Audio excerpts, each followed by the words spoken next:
welcome to 5-Minute Mondays on a Tuesday. It is November 29th, 2022, and unfortunately our dashboard is down, but of course Dr. Bray still has the data. So Dr. Bray, take it away. Yeah, good morning, Dani. So we're continuing to sort of see that trend we've been looking at, small base numbers, gradual increases in positivity, but not so much in hospitalization, not so much in fatalities. So I think our challenge is, we're right in that sweet spot after Thanksgiving, 2020, 2021. We saw the big increases coming right after Halloween election time. They skyrocketed after Thanksgiving. We didn't see the October slash early November bump that we've seen in the past. So, I think we're still out there. The new variants that are out there are showing up. They're continuing to climb just a bit. BQ1.1 is the sort of latest new one. It is rising in prevalence.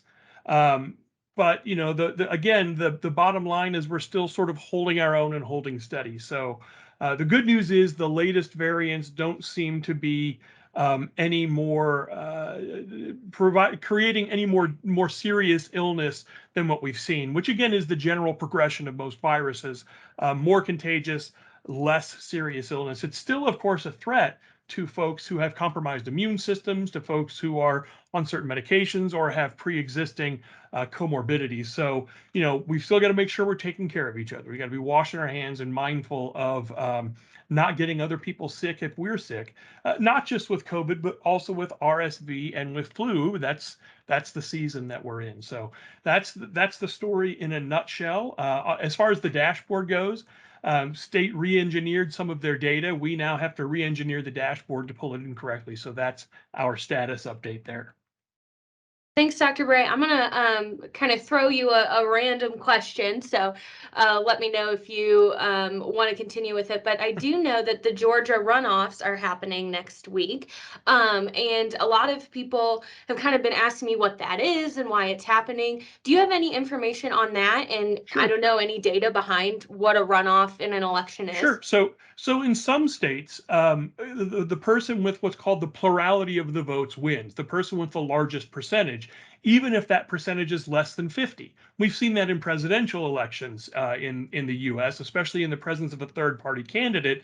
You might win the presidency with 47% of the vote, 48% of the vote. In Georgia, state law requires a runoff if no candidate gets more than half, right? So as happened in the last election for this Senate seat, we did in fact find that we had two candidates, Herschel Walker and Raphael Warnock, were very, very close, but neither one of them got over 50%.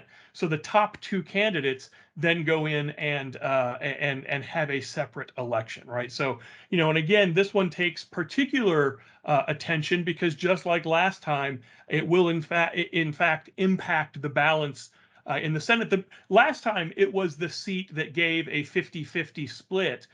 This time the difference will be if Senator Warnock wins his reelection, the Democrats will then have 51. They won't have to rely on the vice president to be a tiebreaker on 50-50 votes.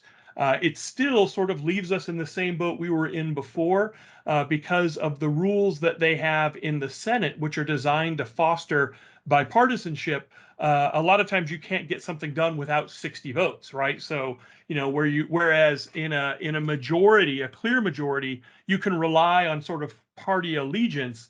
You absolutely have to build that cross the aisle support. Otherwise, things just don't happen. So I do think that's an interesting provision of the Senate that's designed to make sure that we're moving together forward. I don't know that it's always been used that way, but that's the intention. Awesome. Thank you so much, Dr. Bray. We'll see you next week. Thanks, Dan.